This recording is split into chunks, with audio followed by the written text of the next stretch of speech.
Good morning all of my loving students. सभी बच्चे खुश रहो, दीर्घायु रहो। तो अभी तक हम लोग सीक्वेंस एंड सीरीज का थ्योरी कंप्लीट कर चुके हैं। क्लियर है? सीक्वेंस एंड सीरीज का थ्योरी कंप्लीट कर चुके हैं। उसमें खास के अर्थमेटिक प्रोग्रेशन, जिसको शॉर्ट में एपी बोलते हैं, वो भी कंप्लीट कर चुके हैं। एपी में कहते किसको हैं, कॉमन डिफरेंस किसको कहते हैं, फर्स्ट टर्म क्या है, टर्म को कैसे इंडिकेट करते हैं, एपी में कोई भी टर्म कैसे निकालते हैं, T N equal to A plus N minus one into D जो पढ़े हैं फार्मूला। एपी का सम कैसे निकालते हैं, योग कैसे निकालते हैं, जैसे S N equal to N by two into two A plus N minus one into D. Arithmetic mean भी पढ़े हैं वगैरह वगैरह, प्रॉपर्टीज भी पढ़े हैं एपी का, ये सब पढ़े, यही सब थ्योरी था। तो आज हम लोग अप्रोच पर डिस्कशन करने जा रहे हैं कि कैसे हम लोग प्रॉब्लम बनाएंगे। क्लियर है? तो आज हम लोग अप्रोच पर डिस्कशन करने जा रहे हैं कि एपी में या सीक्वेंस का प्रॉब्लम हम लोग कैसे बनाते हैं, कैसे क्या उसमें समस्याएं हैं। क्लियर है? उसी के अप्रोच के बारे में आज हम डिस्कस करने जा रहे हैं। ठीक है बुआ? तो आओ, सबसे पहले सीक्वेंस पर कोई तुमको प्रॉब्लम पूछेगा। सीक्वेंस पर जब भी कोई अगर सीक्वेंस पर तुमसे प्रॉब्लम पूछे, कहेगा सीक्वेंस बताइए, तो सबसे पहले उसको हम लोग कहेंगे कि उसका जनरल टर्म बताइए, यानी एनमा पद बताइए। जनरल टर्म एनमा, अरमा, पीमा, किसी को भी जनरल टर्म बोलते हैं, वैसे जनरली हम एनमा को ही बोलेंगे। तो जब भी कोई सीक्वेंस पर प्रॉब्लम पूछेगा तो उसका एनमा पद का दिया रहेगा निश्चित रूप से, यानी जनरल टर्म दिया रहेगा। हम लोग का काम क्या है, एन के जगह पर 1 तो फर्स्ट टर्म निकल जाएगा, एन के जगह पर 2 तो सेकेंड टर्म, एन के जगह पर 3 तो थर्ड टर्म, इस प्रकार के, एन के जगह पर 4 तो फोर्थ टर्म निकल जाएगा। ऐसे ही 2-4 टर्म निकाल करके कॉमा दे करके सीक्वेंस को हम लोग लिख देंगे। जैसे एग्जाम्पल के रूप में, जैसे कोई कहेगा find the sequence if tn equal to 5n plus 1 दे दिया। जैसे मान लो सीक्वेंस का एनमा पद तुमको दे दिया, tn मतलब हो गया nth टर्म, तो जानते ही हो सब बात। तो एनमा पद दे दिया तो तुमसे कहेगा सीक्वेंस ज्ञात करें, सीक्वेंस बताइए। क्लियर है? तो आओ हुआ सीक्वेंस निकालने के लिए करना कुछ बहुत सिंपल है। n के जगह पर हम लोग क्या करेंगे, 1 डालेंगे ऐसे, तो T1 हो जाएगा। T1 इजिकल टू हो गया 5 इंटू 1 अब प्लस 1, यानी हो गया 6। T1 मतलब हो गया फर्स्ट टर्म। फिर n के जगह पर 2 डालेंगे तो T2 हो जाएगा। T2 तो 5 इंटू 2 अब प्लस 1, यानी जहां जहां n है वहां वहां 2 डाल दिया है, लेफ्ट से लेकर राइट तक में। बहुत सिंपल हिसाब होते हैं। तो ये हो गया 11। फिर n इजिकल टू 3 डालेंगे तो T3 इजिकल टू हो जाएगा T3 5 इंटू 3 अब प्लस 1, यानी 16 हो गया।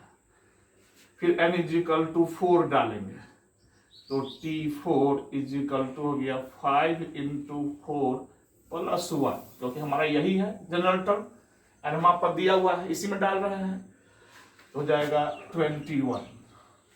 इस प्रकार से 2-4 टर्म लोग निकाल दिए, मन करे तो 1 टर्म और निकाल सकते हो।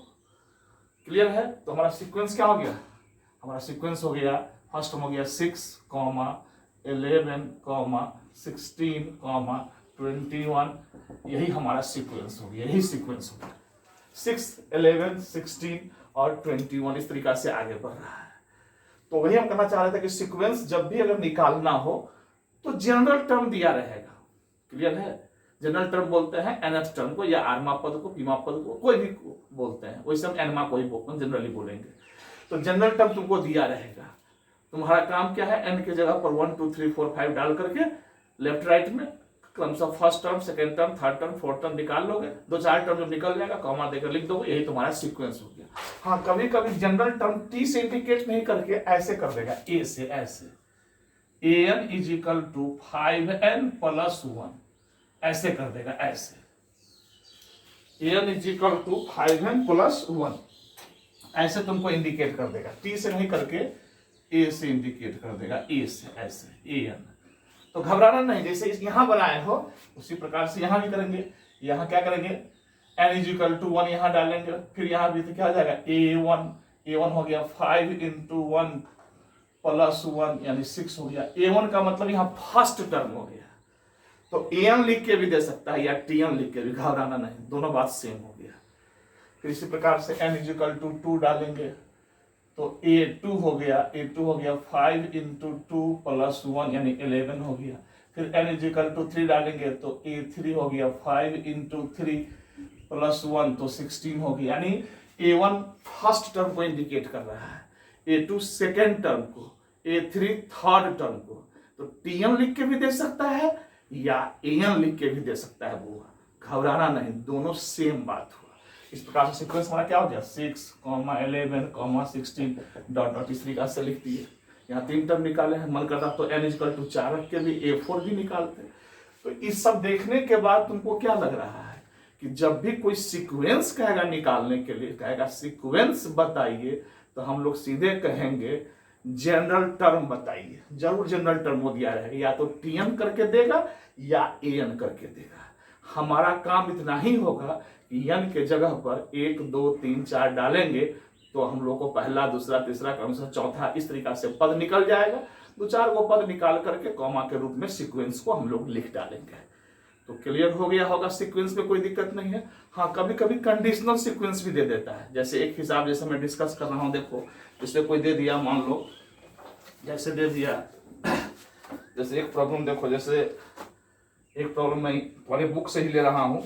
जैसे कोई दे दिया A1 is equal to 1, A1 is equal to 1 और AN is equal to AN minus 1 अब plus 3, AN minus plus 3 for n greater than equal to 2, for n greater than equal to 2। यही प्रॉब्लम जैसे मान लो कोई दे दिया। अब देखो वो तुम्हारे बुक से ही लिए हैं। अब इसमें देखो A1 फर्स्ट टर्म तुमको दिया हुआ है, A1 इज इक्वल टू 1 और जनरल टर्म की एक कहानी लिख दिया। ये देख लो क्या लिखा हुआ है, AN is equal to AN minus 1 plus 3 for n greater than equal to 2। तो क्वेश्चन पूछ रहा है find the first 5 terms of the sequence. प्रथम 5 पद निकालिए। क्वेश्चन कह रहा है कि प्रथम 5 पद निकालिए। Find the first 5 terms. 5 गो पद, पहले का 5 गो पद कह रहा है, यानी पहला पद, दूसरा, तीसरा, चौथा, 5वां कह रहा है। तो पहला पद तो निकाल ही दिया हुआ है, A1 is equal to 1। Clear है, फर्स्ट टर्म तो निकाल ही दिया हुआ है। हम लोगों को 5 गो पद निकालना, तो पहला पद निकाला, अब आप दूसरा पद निकालते हैं। तो n के जगह पर क्या पुट करेंगे, तुम ही बताओ। 2 पुट करेंगे तब दूसरा पद निकलेगा। तो n के जगह पर देखो हम 2 पुट करने जा रहे हैं, n is equal to 2। n के जगह पर 2 पुट किए तो क्या हो जाएगा, A2 इज इक्वल टू 2 में n के ऊपर 2 पुट करें तो 2 में से 1 जाएगा तो 1 हो जाएगा, यानी A1 प्लस 3। अब तुम ही बताओ A2 निकालने में किसकी जरूरत पड़ रही है, A1 की। इसीलिए A1 हमको दिए हुआ है क्वेश्चन में। क्लियर है, अगर A1 नहीं दिया रहता तो क्या ये प्रॉब्लम बनता, नहीं बनता। अब यहाँ A1 का मान 1 दिया हुआ तो डाल दो, तो 1 प्लस 3 यानी 4 हो गया, यानी दूसरा पद हमारा 4 निकल गया। इसी प्रकार से अगर तीसरा पद निकालना होगा तो n इज इक्वल टू 3 डालेंगे तो क्या हो जाएगा बताओ, A3 is equal to, n जब 3 डालो तो A3 is equal to 3 minus 1 तो क्या हो जाएगा A2 प्लस 3। तुम ही बताओ तीसरा पद निकालने के लिए कौन सा पद जरूरत पड़ रहा है, दूसरा पद। यानी हर एक अगला पद निकालने के लिए पिछले पद का यूज हो रहा है। क्लियर है, तो इस टाइप का ही प्रॉब्लम तुमको मिलेगा। तो अब दूसरा पद हम निकाले हुए हैं 4, तो उसका वैल्यू डाल दो, तो 4 प्लस 3 तो इज इक्वल टू हो गया 7। इसी प्रकार से n इज इक्वल टू 4 तो क्या हो जाएगा, A4 is equal to, n के जगह 4 डाल तो 4 माइनस 1 तो 3, तो A3 प्लस 3। तो ये बताओ अब चौथा पद निकालने के लिए तुमको तीसरा पद की जरूरत पड़ रहा है। क्लियर है, और तीसरा पद हम निकाल चुके हैं 7, तो 7 प्लस 3 इज इक्वल टू 10 हो गया। क्लियर है, फिर n इज इक्वल टू 5, 5वां पद निकालना है।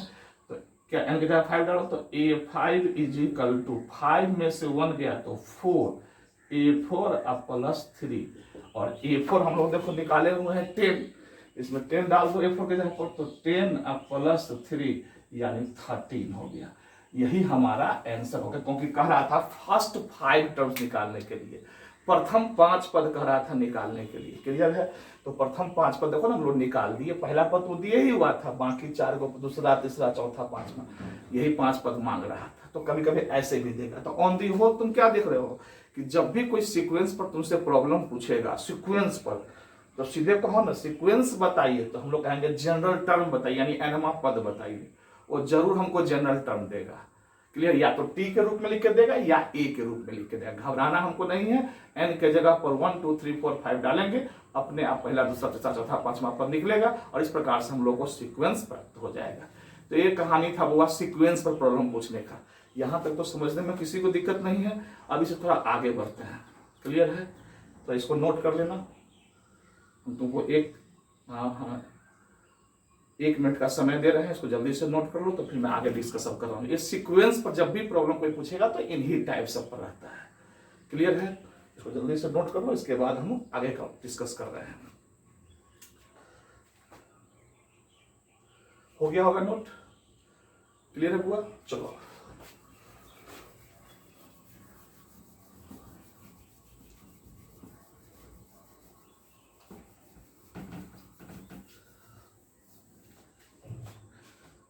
अब इसके बाद हम तुमको पढ़ाए थे एपी तो तुम जानते ही अंकों का ऐसा गुच्छा जो या तो एडिशन या सब्सट्रैक्शन का रूल फॉलो करे। एपी में फर्स्ट टर्म वगैरह कॉमन डिफरेंस सब तुम जान ही रहे हो। एपी में कोई भी पद टर्म निकालने के लिए एक फॉर्मूला हम लोग पढ़े थे, याद करो क्या? Tn is equal to A plus N minus 1 into D. Tn is equal to A plus N minus 1 into D. इसी फार्मूला के सहारे हम लोग एपी का कोई भी पद निकाल देते हैं। क्लियर है? Tn is equal to A plus N minus 1 into D, जहां ए फर्स्ट टर्म है और डी कॉमन डिफरेंस है। क्लियर है? कॉमन डिफरेंस लोग जानते ही हो कि कोई भी पद में से तुरंत पीछे का पद हटाते हैं, any term minus just previous term, तो कॉमन डिफरेंस निकल जाता है एपी में, और ए तो फर्स्ट टर्म है। तो कोई भी पद निकालना हो तो इसी फार्मूला का यूज करते हैं। तो अभी हम जो भी डिस्कस करने जा रहे हैं इसी फार्मूला पर। आज तुमको जो भी प्रॉब्लम मिलेगा, तो पहले सीक्वेंस पर बात कर लिए हैं, अब इसी फार्मूला पर तुमको प्रॉब्लम मिलेगा। क्लियर है?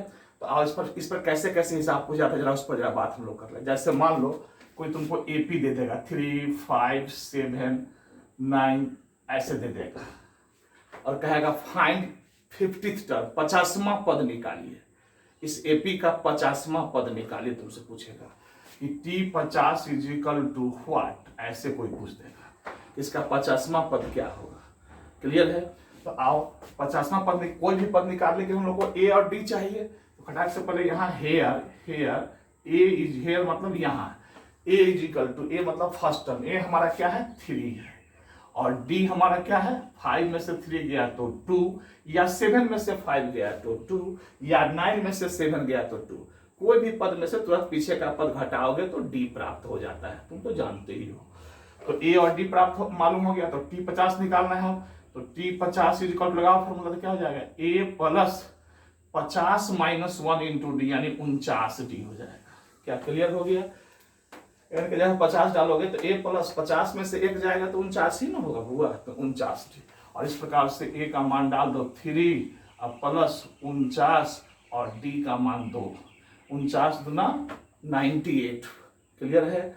और 98 और प्लस 3 कितना हो जाएगा 101, यानी इस एपी का 50वां पद 101 निकल गया। तो ऐसे ही तुमको एपी दिया रहेगा, या तो ऐसे लिख के देगा या लैंग्वेज में लिख करके देगा, तो तुम उसका कोई भी पद अब निकाल सकते हो, कोई दिक्कत तो नहीं है। क्लियर है? हाँ, कभी कभी तुमको ऐसे लिख देगा डॉट डॉट डॉट एक्स, ऐसे 101 ऐसे ऐसे करके हिसाब पूछ देगा। ऐसे पूछेगा कि व्हिच टर्म इज 101, कौन सा पद 101 है। चाहे फाइंड नंबर ऑफ टर्म्स, पदों की संख्या बताइए, यानी एपी का अंतिम पद दे देगा लास्ट टर्म। क्लियर है? और तब पूछेगा पदों की नंबर ऑफ टर्म्स बताइए, पदों की संख्या बताइए कि इसमें कितने टर्म्स हैं। कभी कभी ऐसे भी हिसाब पूछेगा। तो जब ये करें हम मान लेंगे let number of terms are n, माना कि पदों की संख्या n है, तो खटाक से फॉर्मूला लिख देंगे Tn इज इक्वल टू 101, क्योंकि एनमा पद 101 है ना, लास्ट टर्म को ही हम एनमा पद बोलते हैं। क्या क्लियर हो गया? यहाँ Tn इज इक्वल टू हो गया 101, और तब लगा देंगे formula a plus n minus 1 into D is equal to 101। अब a हमारा है 3 प्लस n माइनस 1 और d हमारा 2 है, 2 इज इक्वल टू 101। इस प्रकार से n minus 1 into 2 is equal to 101 में से 3 जाएगा तो जाएगा 98। क्लियर है? और इस प्रकार से n minus 1 is equal to 98 by 2 हो जाएगा 49, और इस प्रकार से n इज इक्वल टू हो गया 50, यानी 50वां पद 101 है। तो कभी कभी उल्टा भी हिसाब पूछेगा वो ऐसे कि तुमको लास्ट टर्म दे देगा तो पूछेगा कि इसमें कितने टर्म्स है, पदों की संख्या कितना है बताइए। तो घबराना नहीं है, खटाक से Tn इज इक्वल टू जो लास्ट टर्म दिया रहेगा वो लिख लेंगे। फॉर्मूला जानते ही हो, a plus n minus a और d का मान डालोगे, n का मान फेंक देगा, वही इसमें टर्म हो गया। इसमें कितने टर्म्स हो गए? 50 टर्म हो गए। कभी कभी उल्टा हिसाब ऐसे पूछ देगा कि इस एपी का इंड से, लास्ट से, समझ में आ रहा है, इस एपी का अंत से 11th टर्म निकालिए, 11वां पद निकालिए। शुरू से पद निकालने के लिए तो फॉर्मूला पढ़ा ही दिए हैं, लेकिन कभी कभी लास्ट से पूछेगा, इंड से पूछेगा, ध्यान रखना, इंड से पूछेगा या लास्ट से, दोनों में से कुछ भी वर्ड दे देगा। कहेगा लास्ट से 11वां पद निकालिए, अंत से 11वां पद निकालिए, ऐसा पूछ देगा। शुरू से नहीं, अंत से 11वां पद निकालिए, ऐसा पूछ देगा। तो जब भी एपी का अंत से पूछे, लास्ट से कोई पद पूछे, तो एपी को इसे पकड़ के उलट देंगे। क्या करेंगे? उलट देंगे। उल्टेंगे तब वो हिसाब हो जाएगा। शुरू से निकालिए तब ये फॉर्मूला काम करना चालू कर देगा। जैसे इसी में अगर कोई पूछता कि अंत से 11वां पद निकालिए, अंत से, तो हम लोग क्या करते हैं, इस एपी को ऐसे पकड़ के उलट देते हैं, ऐसे हो जाता है 101.975 ऐसे उलट देते हैं। अब यहां पर हमारा ए क्या हो गया? Here A is equal to 101 हो गया, और डी हमारा क्या हो गया? कोई जरूरी है डी यही निकाले, यहां से निकालो। 7 में से 9 गया तो -2 हमारा डी हो गया, चाहे 5 में से 7 गया तो -2, 3 में से 5 गया तो -। अब ए और डी पता हो गया तो क्या 11वां पद हम लोग नहीं निकाल सकते हैं? 11वां पद क्या जाएगा? a प्लस 11 माइनस, फॉर्मूला लगाओ, a प्लस 11 माइनस 1 तो 10d।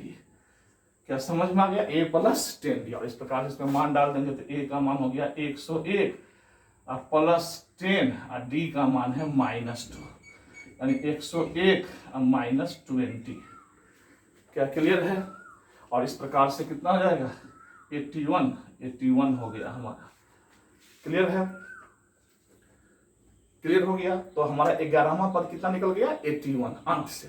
तो जब भी लास्ट उससे कोई पूछे, समझे बुआ, जब भी कोई लास्ट उससे पूछे तो घबराना नहीं है, एपी को ऐसे करके उलट देना है खाली, और जब ये उल्टोगे तो वो शुरू से हो जाता है। तो कभी कभी ऐसे पूछेगा, या कभी कभी तुमको एपी का दे देगा, कुछ नहीं देगा, एपी नहीं देगा, दे देगा if third term is 7 and third term is 7 and 50th term is 101, तो find 21 as term। तो 21वां पद क्या होगा बताइए?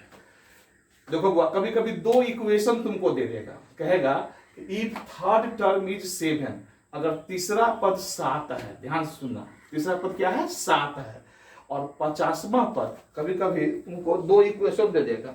कभी कभी कह देगा कि इफ थर्ड टर्म इज 7, कि अगर तीसरा पद 7 है एंड 50 टर्म इज 101 और 50वां पद 101 है, देन फाइंड 21 टर्म। तो उसका 21वां पद क्या होगा बताइए? या find first term and common difference, या पहला पद और कॉमन डिफरेंस बताइए। यानी तुमको दो इक्वेशन का उपाय दे देगा।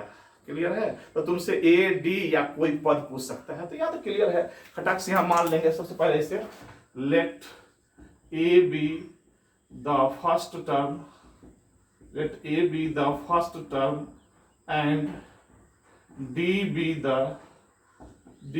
the common difference of an AP, ऐसे पहले मान लेंगे। क्लियर है? कि माना कि पहला पद a है और कॉमन डिफरेंस d है एक AP का। क्लियर है? देन तब अब यहाँ क्वेश्चन फ्रॉम क्वेश्चन क्या करा? तीसरा पद क्या हो जाएगा? a प्लस 3 - 1 तो 2d बराबर 7। 50वां पर, तो a प्लस 50 माइनस 1 तो 49d इज इक्वल टू 101। अब तू ही बता, अब इस दोनों समीकरण को तुम हल करोगे तो तुमको a और d का मान प्राप्त हो जाएगा कि नहीं हो जाएगा, बताओ। a और d निकल गया, घटा देंगे, ऐसे घटा देंगे, ऐसे कट जाएगा, कट से d निकल जाएगा। तो समझ रहे हो बात। तो a और d जब प्राप्त हो जाएगा तो हमको कौन पद निकालना है, 21 मतलब t 21 क्या हो जाएगा, a प्लस 21 में से गया तो 21 में से गया तो 20, a प्लस 20d। अब इसमें a और d जो निकाले हुए हैं उसमें डाल देंगे तो वही हमारा आंसर हो जाएगा। क्या हमारी बात तुमको समझ में आ गई होगी। तो ऐसे ही कभी, यानी a और d चाहिए। देखो मेन याद रखना, एपी में सबसे महत्वपूर्ण चीज a और d है। a मतलब फर्स्ट टर्म और d मतलब कॉमन डिफरेंस।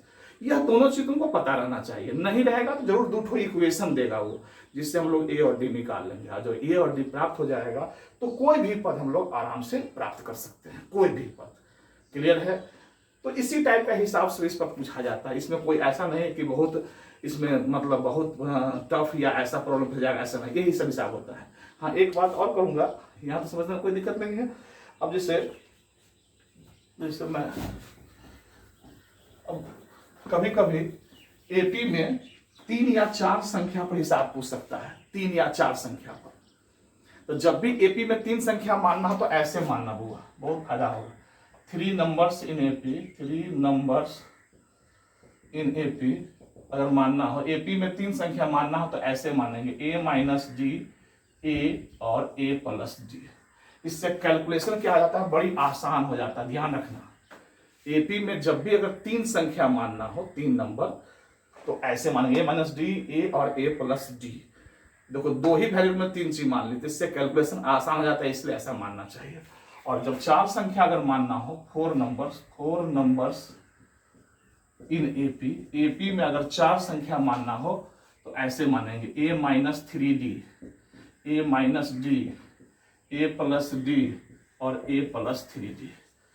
ऐसा मानने से क्या होता है, हमारा कैलकुलेशन आसान हो जाता है। क्लियर है। हाँ अब तो बताओ, 3 संख्या हो या 4 संख्या हो, ये सब मानने में दो ही चीज का यूज किया है, a और d का। तो जरूर जब भी तुमको संख्या पर 3 या 4 संख्या पर प्रॉब्लम कोई पूछेगा एपी में, तो जरूर 2 इक्वेशन का जुगाड़ दिया रहेगा, 2 समीकरण जरूर दिया रहेगा, जिससे तुम a और d निकाल लोगे। और a और d जब निकल जाएगा तो उसमें a और d जब निकल जाएगा तो उसमें a और d का मान डालोगे तो संख्या नहीं निकल जाएगा। जैसे एक हिसाब मैं बोल रहा हूँ, डिस्कस कर रहा हूँ संख्या वाला पर, ऐसे हिसाब देखो, जैसे एक हिसाब डिस्कस कर रहा हूँ, एक तुम्हारा ही प्रॉब्लम है बुक का।